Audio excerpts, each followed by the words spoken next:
even if you say Ishvaraha, Parama, Krishna, Bhagishwara, that's the supreme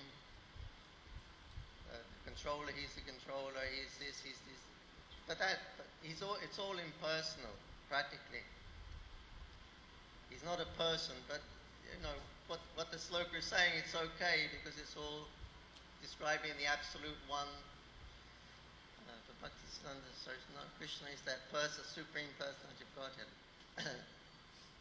Prabhupada said, who would have known otherwise? Because everybody's using this slokas and things like that, glorifying Krishna, but it's all meant to reveal the impersonal Brahman. So this is the glory of meeting the devotees, or even a few moments association. Immediately we get introduced to Krishna. Thank you, very nice point, Maharaj.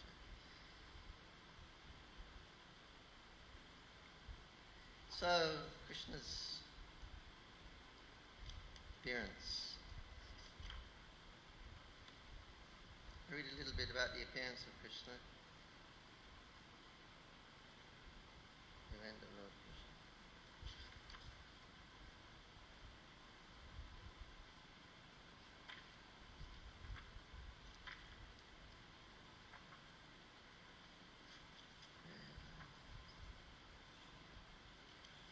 Okay, this is chapter 3, the birth of Lord Krishna.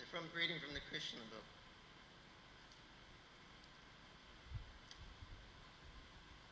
In the Bhagavad Gita, the Lord says that his appearance, birth and activities are all transcendental, and one who understands them factually becomes immediately eligible to be transferred to the spiritual world.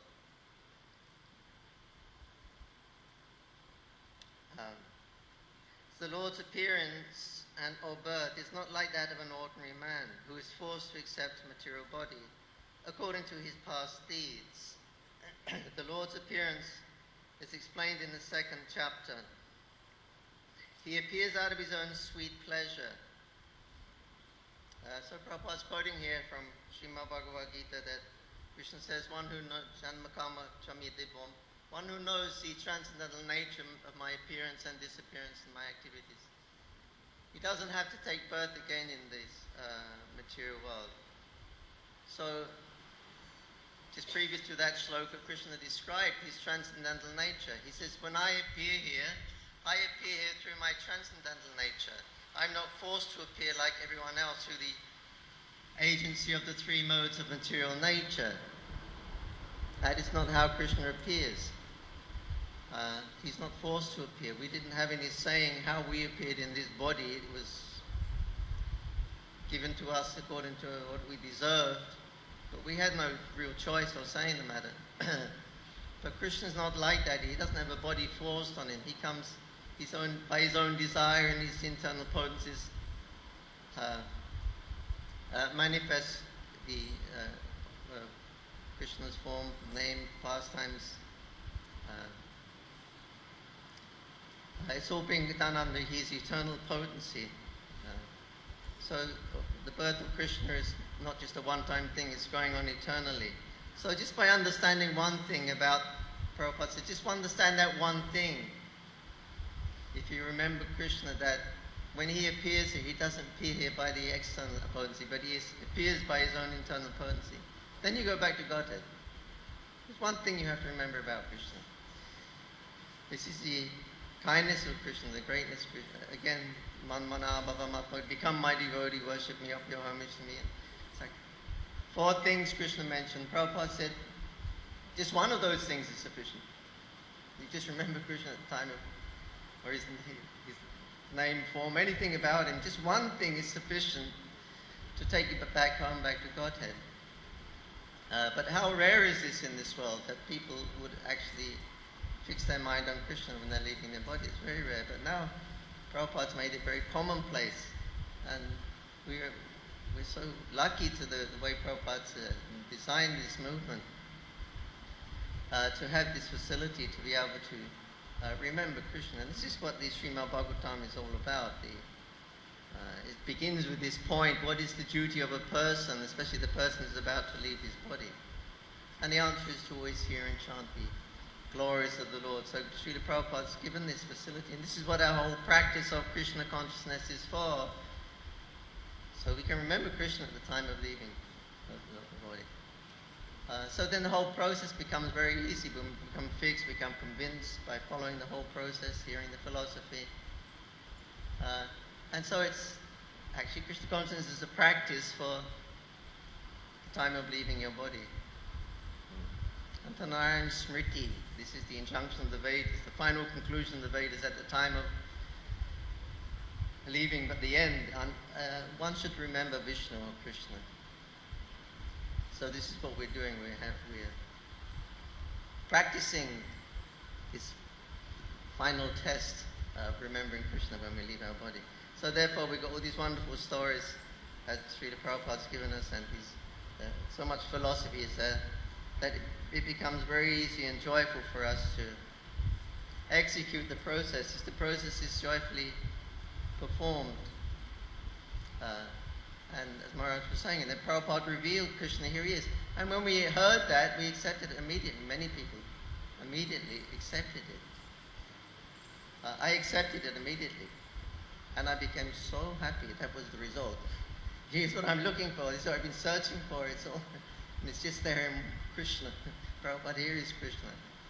And yeah, this is the ultimate object of our searching, of our longing, is when we contact Krishna. So I was so happy to hear that Krishna is the Supreme Personality of Godhead. So this, Prabhupada's greatness, that he's made us happy by giving us Krishna. When we know Krishna, we know he's our destination. What more do we have to worry about? The problem of this material world: birth, death, old age, disease. What can you do?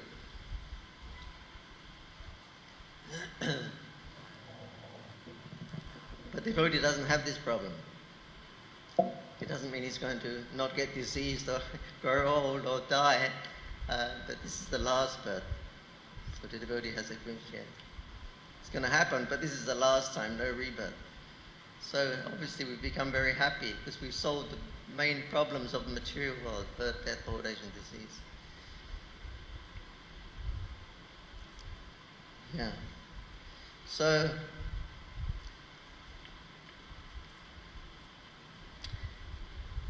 the Lord's appearance is explained in the second chapter. He appears out of his own sweet will. When the time was mature for the appearance of the Lord, the constellations became very auspicious. The astrological influence of a star known as Rohini was predominant.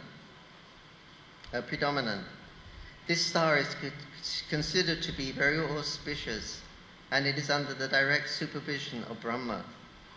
According to the astrological conclusion, besides the proper situation of the stars, there are auspicious and inauspicious moments due to the different situations of different planetary systems. At the time of Krishna's birth, the planetary systems were automatically adjusted so that everything became auspicious. Simply by Krishna's presence, everything became auspicious. Because he is he is a controller of all the universal controllers, those who can, the stars and everybody, all these different aspects that have influence on the living entities in this material world. There are 33 crores of devatas. Everyone has some point of control in the body. 33 crores of demigods. So if you want to worship the demigods who are controlling us, you've got 33 to worship, 33 demigods. But when Krishna appears, they all understand, no, we are servants of Krishna. So automatically everything is adjusted to please Krishna. So then everything became auspicious in this universe. So when things were adjusted like this, Lord Vishnu, who is residing within the heart of every living entity, appeared in the darkness of night as the Supreme Personality of Godhead before Devaki, who appeared as one of the demigoddesses. The appearance of Lord Vishnu at that time can be compared to the rising of the full moon over the eastern horizon. The objection may be raised that since Lord Krishna appeared in the 8th day of the waning moon, the 8th day of the waning moon, there could be no rising of the full moon. In answer to this, it may be said that Lord Krishna appeared in the dynasty which is in the hierarchy of the moon. And therefore, although the moon was incomplete on that night, because of the Lord's appearance in the dynasty, wherein the moon itself is himself the original person, the moon was in an overjoyous condition, and so by the grace of Krishna, he could appear just like a full moon. In an astronomical treatise by the name Kamanakya, the constellations at the time of the appearance of Lord Krishna are very nicely described. It is confirmed that the child born at that auspicious moment was the Supreme Brahman, or the Supreme Truth. Vasudeva saw that wonderful newborn child as a baby with 4 hands, holding a conch shell, club, disc, and lotus flower, decorated with the mark of Srivatsha, wearing jeweled necklace of Kushtaba stone, dressed in yellow silk, appearing dazzling like a blackish cloud, wearing a helmet bedecked with Vaidurya stone. Valuable bracelets, earrings, and similar other ornaments all over his body, and beautified by an abundance of hair on his head. Due to the extraordinary features of the child, Vasudeva was struck with wonder. How could a newly born child be so decorated? He could therefore understand that Lord Krishna had now appeared, and he became overpowered by the occasion. Vasudeva very humbly wondered that although he was an ordinary living entity, conditioned by material nature, and was externally imprisoned by Kamsa, the all-pervading personality of Godhead, Vishnu or Krishna, had appeared as a child in his home, exactly in his original position. No earthly child is born with 4 hands, decorated with ornaments and nicely clothing, fully equipped with all signs of the Supreme Personality of Godhead. So all these incidences are proof of the supremacy of the Lord. Because who can match Krishna? Krishna here, a description of his birth. He had long hair from birth, ornaments on his body. No earthly child is born decorated with ornaments and clothes on as well. He had yellow clothes on. So beautifully decorated. So nobody can match Krishna in any part of Krishna's activities, from his birth to his disappearance time. Nobody could equal Krishna's activities. And so he came to perform and show all these activities. Here I am, the Supreme Personality of Godhead. Otherwise, birth in the material world means they take you to the hospital, pull the baby out, dip him in a bucket of disinfectant, and that's it. And also, what's it to be compared with Krishna's beautiful appearance with his beautiful ornaments and hair and everything like that? So all of Krishna's activities are beyond compare. Krishna come to show this.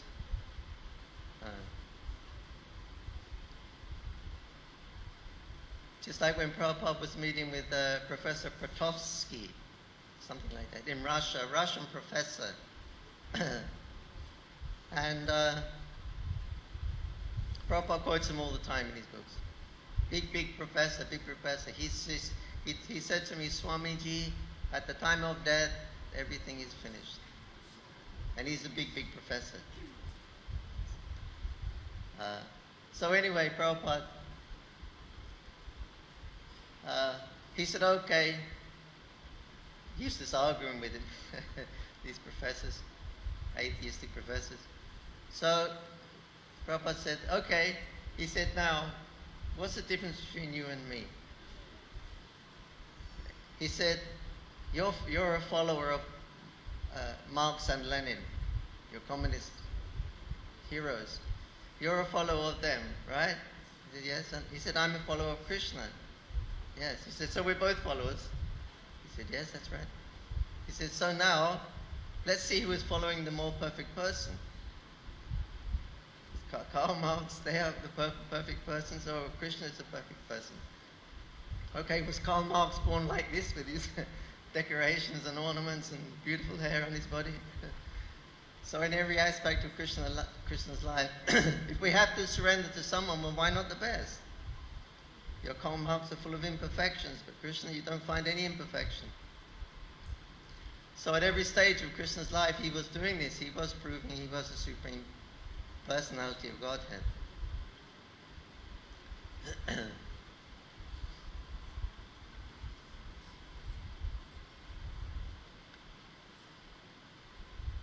So,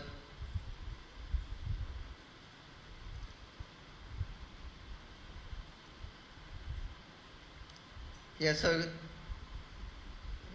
this is what we're dealing with. We're dealing with Krishna as the Supreme Personality of Godhead. So this is who we are taking shelter of.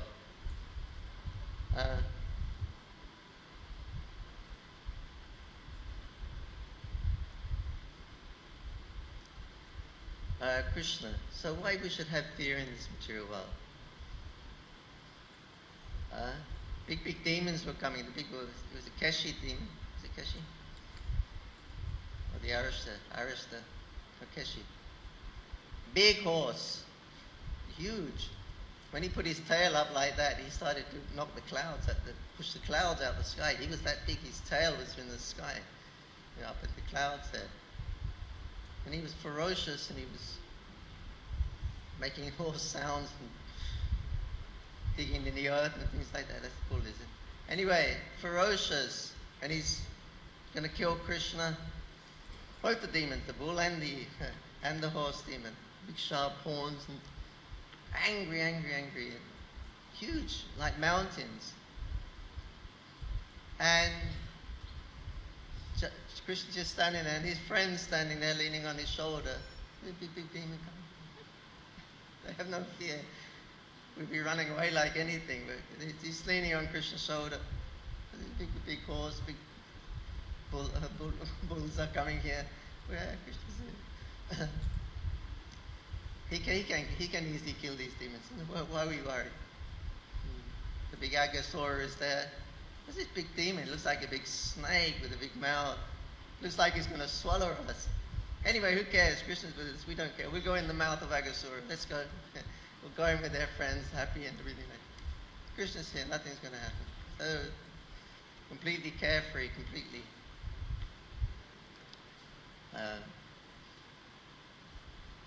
Depending, knowing we have this person, Krishna, behind us. Krishna is known as Trivikram. He's a little 5-year-old boy, and he just puts his toe through the universe. This is who we are worshipping. This is Krishna. This is the personality of Godhead, whom we have taken shelter of. If he can as a little boy, if he can put his toe through the universe, what can he not do? So this is who we have taken shelter of. Srila Bhaktisiddhanta Saraswati often used to use this example. Remember who is behind you, Trivikram. Krishna, he does impossible tasks. We can't even imagine it. He can do these things.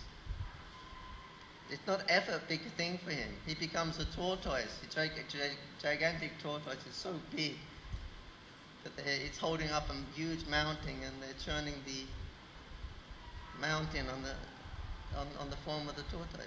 Why does he become a tortoise? Why did he accept that form? Why did that pastime take place, the demigods and the demons?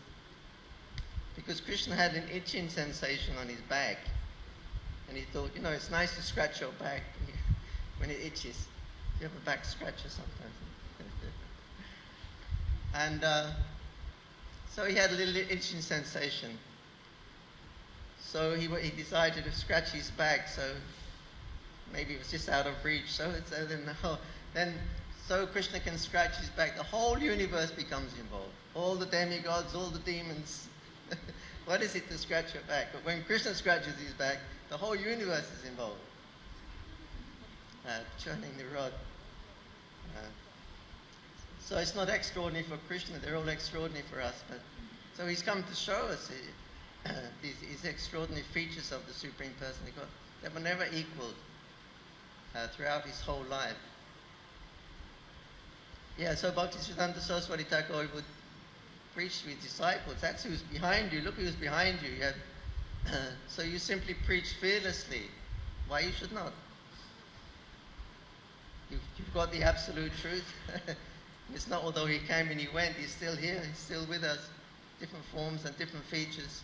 Why we should be fear of anything? So you just simply, you go out and preach fearlessly, understanding that Trivikram is behind you. The little boy who can put his toe through the universe. You don't have to worry for anything. Actually, he had a vision, it's mentioned in the biography, that he was, Bhaktisiddhanta Saraswati Thakur, he was at the Joga pit. And he described from the eastern direction, he saw the Panchatattva coming. And all the devotees were there. This means the six Goswamis, means Gokishore Das Babaji, Bhaktivinoda Thakur. They'd already left the planet by that time. But they all came to him. And they said, now you should give up your austerities. Because he was doing very severe austerity in here. Mayapur, 3 lakhs names every day. For 10 years, he took that vow. 10 years. And this was right at the end of that. So Panchatattva personally came and all the parampara with him. You give up all of these austerities, now you go out and preach. Look, we're all behind you. The whole parampara is there. So all the different forms of the Lord, the different acharyas. We're all behind you. Whenever you need money, we will send as you need. Whenever you need manpower, we have unlimited resources. So you don't have to worry about anything. Just go out and preach fearlessly. You have the Lord Trivikram, he's behind you, he's yours. So Krishna is our savior. So this is why we are studying Krishna philosophy every day, hearing the classes. We're convincing ourselves more and more and more of the wonderful supremacy of the Lord and how we're in such safe hands in Krishna and Krishna's devotees. So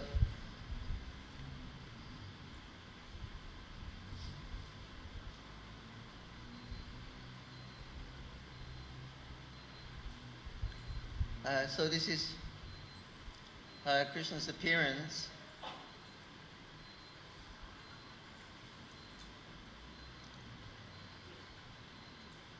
So Vasudeva was taking Krishna, he was instructed, you take Krishna, when he was born, you take him to the house of Nanda Maharaj and Jasoda in Vrindavan. So automatically all the chains and locks became open, the door came open, and all the guards were sleeping because the influence of Yogamaya was there. And Vasudeva was able to take Krishna to Vrindavan, because he was in Mathura. King Kamsa had his palace in Mathura, so he wasn't so far. But it was raining heavily, but Anantadev came and to shelter Krishna because that's his service. Balaram, his seat, his umbrella. So he became an umbrella. So Krishna didn't get wet. And when he came to the Jamuna, it was in full flood because there's a heavy storms were going on. He said, how can I get across?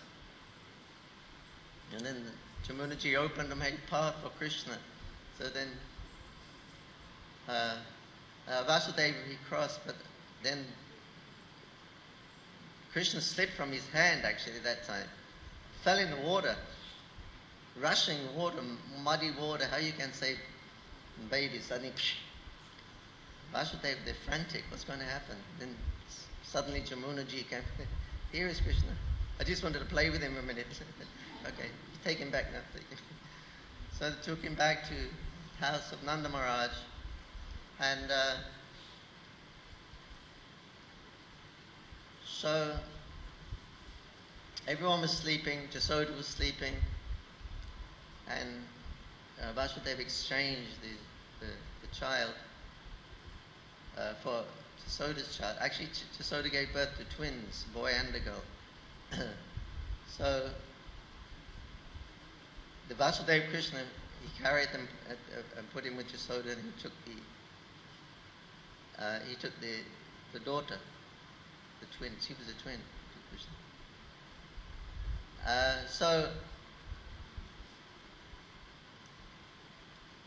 Then he took the daughter back. Then in the morning, they heard child crying, so all the soldiers went to tell Kamsa.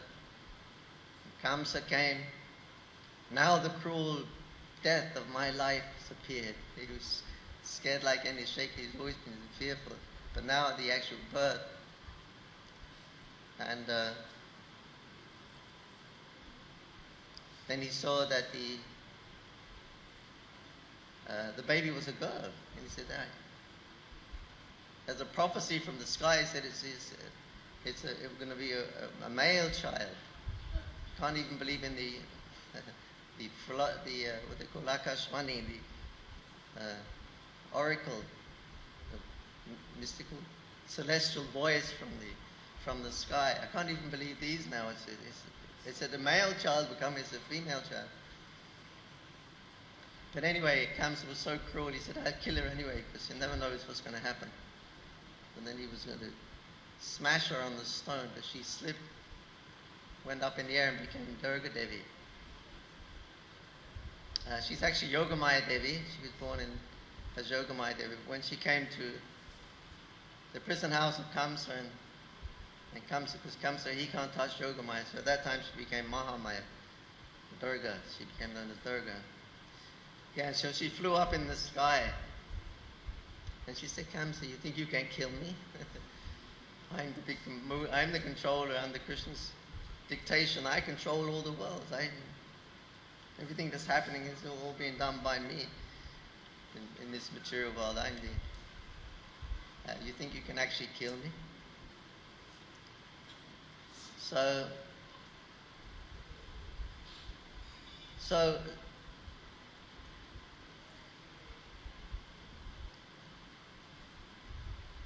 this was Kamsa,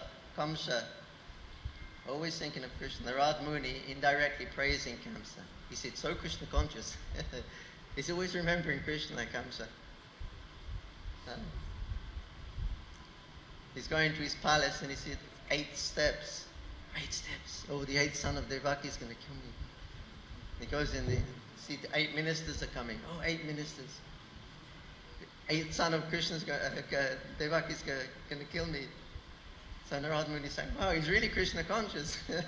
He's always thinking of Krishna. He sees Krishna everywhere. But he's unfavorable. That's the difference. So Krishna consciousness should be favorable. Kamsa was unfavorable. For him it was unfavorable. But he was very, very Krishna conscious. He was always thinking, Krishna, he's going to come and kill me.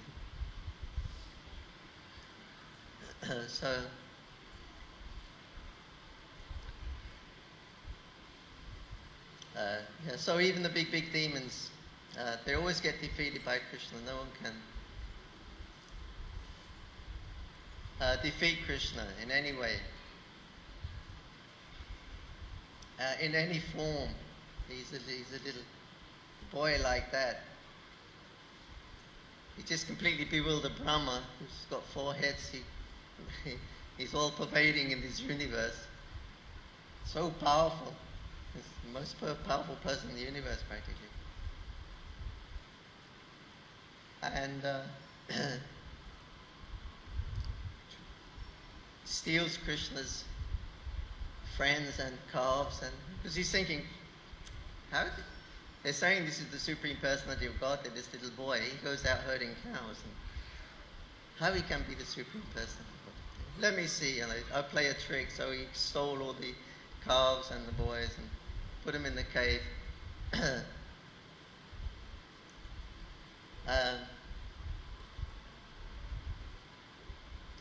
Then Brahma goes back, and he gets, anyway, the old Brahma Vimoha Lila, Brahma becomes completely bewildered. And then he's offering his nice prayers to Krishna, beautiful prayers. And he says that Brahma says, he said, here after I become completely bewildered by you, but I see you standing before you now with a little morsel of food in your hand, and you've got a bugle and your stick in your belt, and your flute is there. You've got some peacock feathers in your hand, you've got colour clothing and minerals, and you're standing like a little boy, and you got this, that was yogurt and fruits and sweets, sweet sandesh, or some sugar, sweet at least, that Krishna was holding in his, because he was eating his lunch, yogurt and fruit.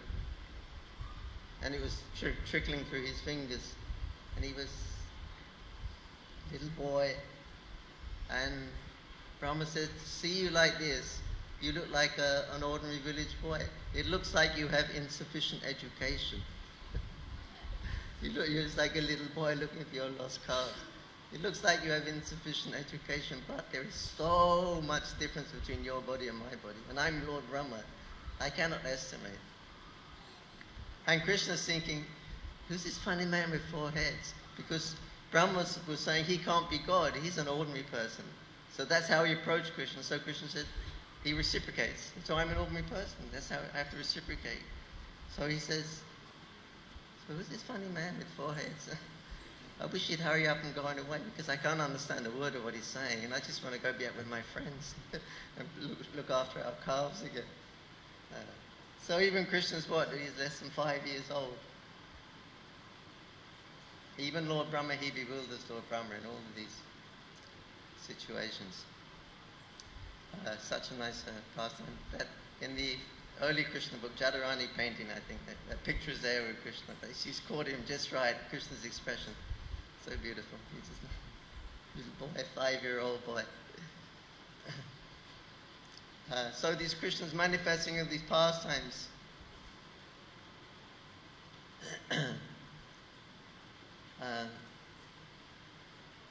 And showing his supremacy at every step. When Krishna went to Mathura, and he had just arrived there, and Akrura said, "You please come to my place." Krishna said, "No, maybe later. We're going to have a look at the city of Mathura. We've never been to a big city before. We're from a village." So Krishna, Balaram, and some of his friends, they just went to have a look at a big city, and everything was great. Big palatial buildings everywhere, marble, golden gates and doors, and everything jewels studded and beautiful. Beautiful place. And everybody's heard, Krishna's coming, Krishna's coming. They'd heard about him but never seen him before. But now they could actually see him. So especially all the ladies, they all rushed up onto the roof, and they're all looking down, and Krishna was coming and throwing flowers on Krishna.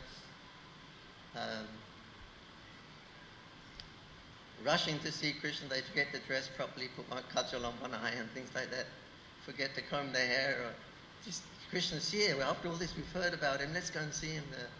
And it just completely captures their eyes, and Krishna's strolling through the streets, very carefree, and looking at all the Mataji's and on the rooftops and dealing with everybody.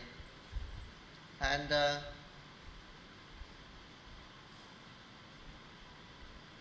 then they see the washerman and dyer of cloth. The Krishna says, "Oh, nice cloth you've got there. We, really like some. If you could give some, we'll be really benefited if you can give us some of that cloth." But unfortunately, that washerman, he was a servant of Kamsa. He was a servant of Kamsa. So he said, "Hey, you cheeky little boys, this is Kamsa's cloth. You're asking to give me the king's cloth? People get punished for this. If you continue like this, Kamsa will come and send his soldiers, and you'll be punished." So Krishna didn't like that. So I approached him in a nice attitude, and his wife's so unkind. So then Krishna, he cut his head off with his hand. a very unusual weapon. Usually you can't cut with a hand. You need a knife or a sword or something. It's like Ramahashana Sutta when Balaram picked up a piece of kusha grass. Kusha grass is sharp, but it won't cut off a head. But here, Krishna just cut off his head in the middle of the street, and picked up nice cloth. They all put these cloths and turbans and sashes, and then all the friends took all the other cloth. So they were feeling good, and they were walking down the street all dressed up and couture, and then they met the florist Sudama, and he was so happy. Oh, Krishna Balaram, please come. He gave them some worship and everything like that. He said, please let me make a choice garland for you. So he made all the best flowers he had and the best flower garlands he knew. He made for Krishna and Balaram, and Krishna was very happy. Thank you, he said. All of your material desires will be fulfilled as long as you're living here. And when you leave your body, you're going to go back home, back to Godhead. You can enjoy it now. You can enjoy it in the spiritual world. You have no problem. And then they met Kubja. Kubja was a hunchback woman, Trivikra. She was bent in three ways: her neck and her chest and her head or something. Three ways she was bent, and she was hunchback. So Krishna said, we'll have a little bit of fun here. So he said to his friend, look, we'll play around with this. This is the Harsha Rasa. This is comedy, Harsha, laughing. Don't you see? Actually, what's manifesting now is a Harsha Rasa, so we'll have a little bit of fun. So Krishna said, oh, my beautiful, straight young lady, beautiful lady. What have you got? What are you carrying in your hand?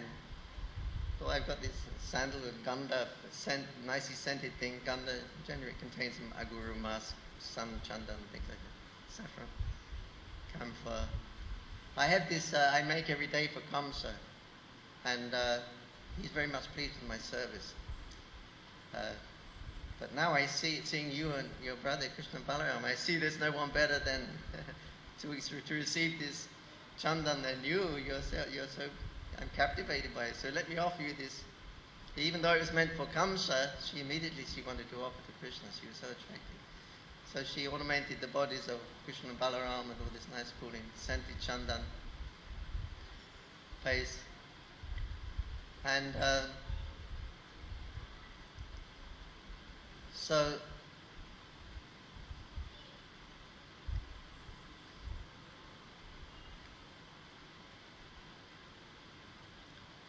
then Krishna, he said, my mission here is to relieve the burden of the earth. And because you have this burden of your hump, I have come to remove these burdens of the world.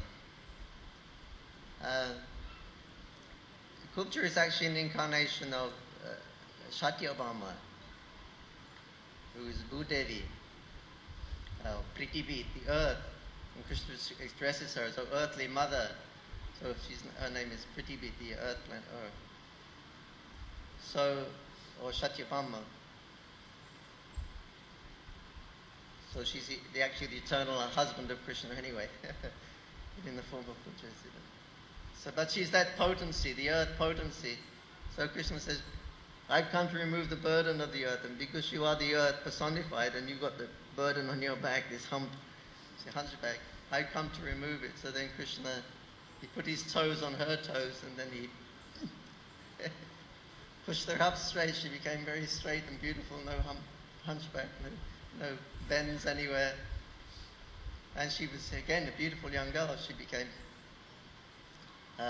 very, very happy, and naturally, from being like that, and suddenly she got a beautiful body. She became so attracted to Krishna.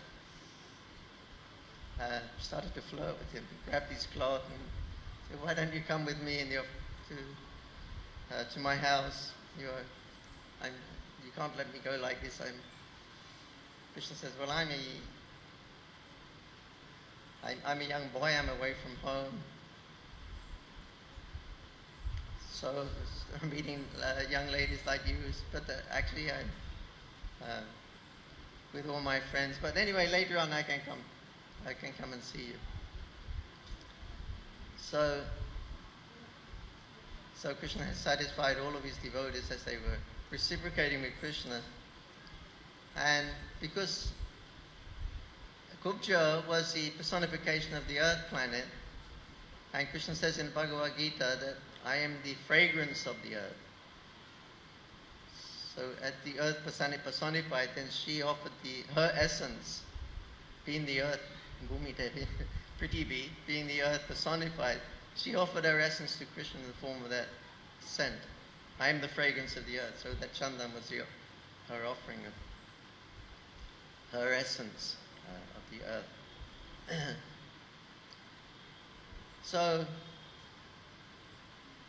So this was Krishna. He's so carefree. It's a big city. He's performing his activities. All the boys were laughing at the incidents, the Hasharas. Kupcha had a conjugal feeling. The other spectators had astonishing relationship, seeing all these wonderful things happen. Every moment with Krishna, it's something wonderful is happening. That's just Krishna's nature.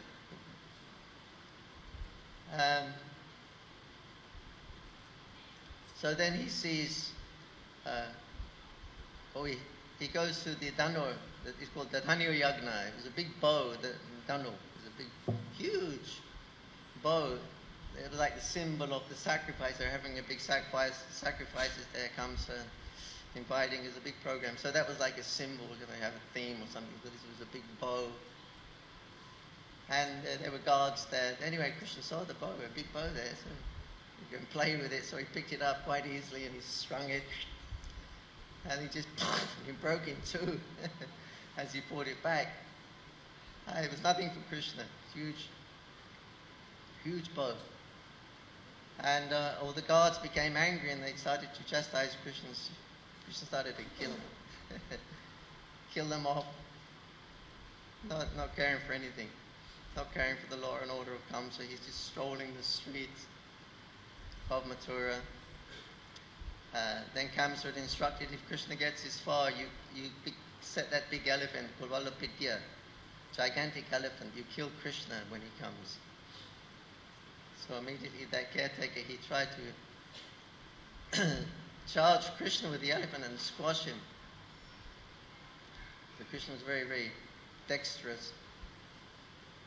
And then some another Krishna went around the backside. The elephant, he can't see very far, so he couldn't see Krishna hiding behind him. And then Krishna kneeled down behind his back, in front of his back legs, and when the elephant went to move, he fell over. He tripped over it.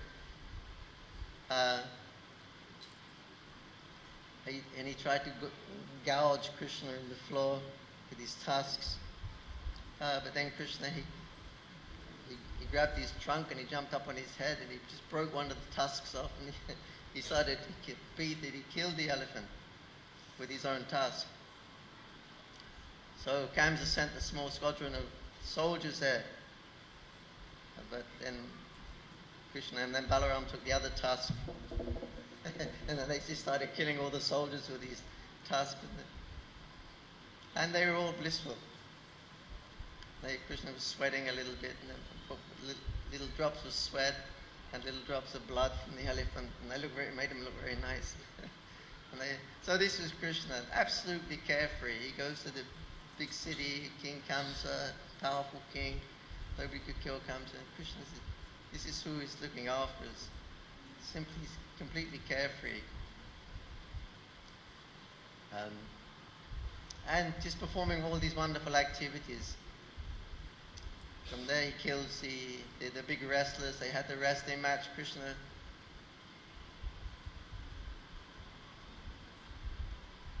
they started the festivities and they started playing madrangas, announcing the starting. But Kamsa was saying, "Where's Krishna? Where's Krishna?" Everyone was there, but Krishna wasn't there. So Kamsa was waiting there. He was the king, emperor. He had to wait for Krishna. Krishna went down to the Jamuna with his friends to take bath and play in the Jamuna for a little while. And then they heard all the drums playing. Oh, let's go and have a look. See, the festival started. We're going to have a look. So then Krishna goes. So everywhere Krishna goes is a happening, until he goes there, nothing's much. It's happening. But wherever Krishna goes, it turns into a festival. So he comes back, and then immediately everything is centered around Krishna. The whole consciousness, the whole attention.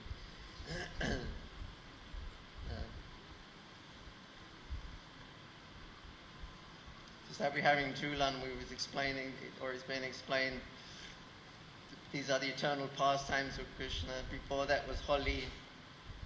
And after the Julan pastime, it'll be bathe. They take bath in the Jamuna and things like that. So that's Krishna, like you get the young boys moving around sometimes. Oh, let's go here, the young kids.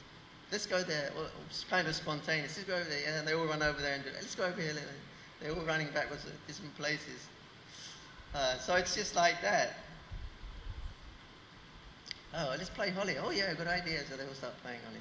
Krishna's the center, and then kind of, let's go on the swing. Yeah, let's play Julan. And it's all around Krishna. Nothing's happening. But wherever he goes, everything becomes alive. And, let's go play in the Jamuna. Okay, they all go. So then everything is happening around Krishna. Prabhupada was actually the same.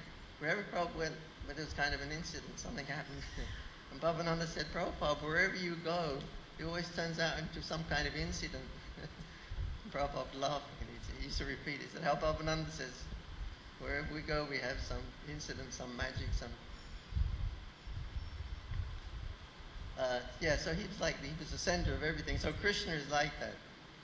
Wherever he goes, then everything starts happening. So nothing happens till he gets there, even the king and the whole program. Still he had to wait for Krishna to come, and then everything got into action, and immediately fighting with the big wrestlers. Mushtika, Chanora, Toshala, Shala, famous wrestlers. When Krishna killed them all, Krishna and Balaram killed them all. So this is the Krishna we are worshipping. He has asked the city, asked the six qualities: beauty, strength, fame, wealth, renunciation. No one's equal in the world. He has all these different kinds of cities. Lighter than the lightest. When he jumped off the mountain, when Jarasandha was chasing him, Krishna and Balaram went up the mountain 88 miles high. They jumped off the top of that mountain. Everyone is going to get squished. You do that. Krishna, Lagima, Animara, Lagima city. Come lighter than the lightest. And you know that picture of Prahlad in the Bhagavatam? This picture in the Hiranyakashipu threw Prahlad off the mountain. And there's a picture of Krishna standing underneath the mountain, catching Prahlad. Prabhupada said it wasn't exactly like that. But he gave him the Anima or Lagima, lighter than the lightest city. Anima. Anima, okay. Anima city. He became light as a feather, so when Prahlad fell off the mountain, it's just like a feather. It wasn't hurt. Heavier than the heaviest, when Trinavrata took Krishna away, and then Krishna he just became heavier and heavier and heavier. Trinavrata couldn't hold him. He was a huge demon. Krishna's a little kid, baby practically. Oh, he put on that heavy city, forced him down to death. So, every activity of Krishna practically was proclaiming his supremacy, that nobody equaled these activities in history, in the past, the present, and it's unlikely they'll ever do it in the future. So that Krishna is that person who's behind us, is that the person we are taking shelter of. And then at the end of the Bhagavatam, again his glories are described. Krishna's married 16,000 queens, 16,000 palaces, and didn't have to wait 16,000 nights to be with each queen. He expanded himself into 16,000 Krishnas to be with each queen every day, all the time.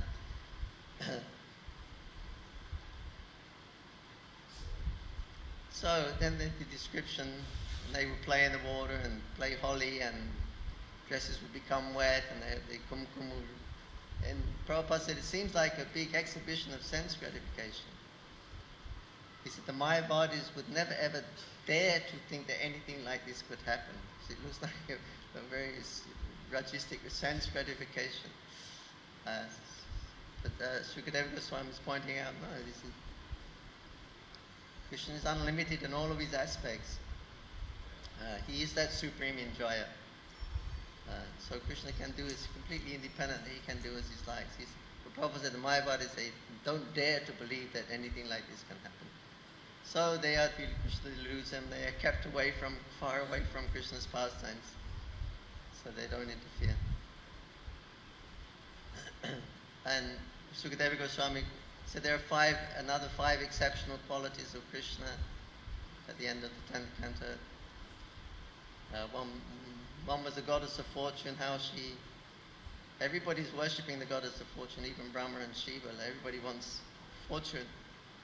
But she herself is not interested for staying around, so she always here and there. You have got fortune, one moment you lost, next moment you lost. This is Lakshmi, she's fickle. But she could not leave Krishna's lotus feet. Everyone else she leaves after some time, some generations. She will take all of that. But for Krishna, she cannot leave Krishna, so she's always attached to Krishna. So much so that she wanted to even join the Ras Lila with Krishna's cowherd friend, but she couldn't do it because of her attachment to the opulence of being the goddess of fortune. Another great opulence was that previously the river Ganges was the most purifying agent in the material universe. Everybody knows the effects of the Ganga. But he said since Krishna came and he took birth in the Jadu dynasty, then even the members of the Jadu dynasty, simply by Krishna's association, all of those dynasties, and there were millions and millions of family members, they all became as purifying or even more purifying than the river Ganges, simply because Krishna took birth as one of the family members of the Jadu dynasty. And another qualification was the holy name of Krishna, so powerful. The chanting the holy names of Vishnu 3,000 times, which is glorified throughout the Vedas, the name of Vishnu. He is the great Lord of the world. Vishnu Narayan, you chant his name 3,000 times. Chanting Krishna's name one time is equal to that. The potency is equal.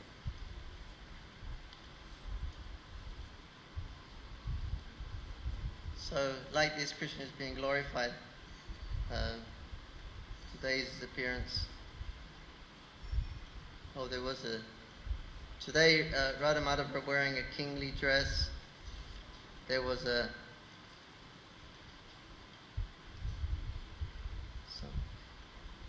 pastime of Krishna, and the demigods come and coronated Krishna, king. You are the king of Vrindavan. So they had a big ceremony, big function, Abhishek ceremony. Coronated Krishna as the king of Vrindavan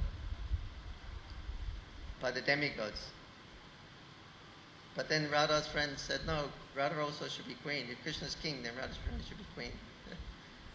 So then they had another coronation ceremony called Radha, and they had a big coronation ceremony, Abhishek ceremony, and Krishna came. He said, yes, this is right. She should be queen. If I'm king, she should be queen.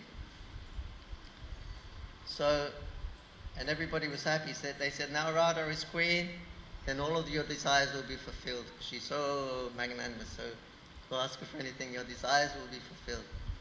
So Krishna says, I have a desire. And they said, okay, write your petition down and we'll submit it. See if we can fulfill your desire. So Krishna, he said, I want to be a policeman. And I want to go from forest to forest, proclaiming, Radha is the queen of Vrindavan. Radha is the queen of... Okay, we'll sanction that activity. So, okay. So they dress Krishna up, give him a nice pagri, coat, necklace, medallion,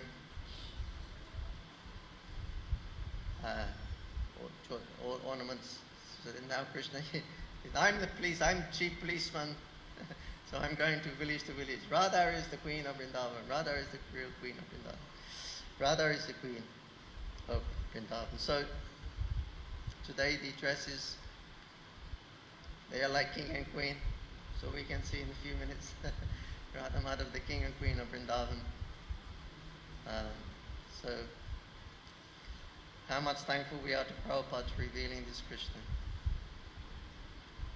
Hare Krishna, Krishna Krishna, Hare Hare. Hare Ram, Ram Ram. Shri Krishna Janmastami Mahotsav ki, Samaveda Bhaktivinoda ki, Nitai Go Premanandi. Thank you very much.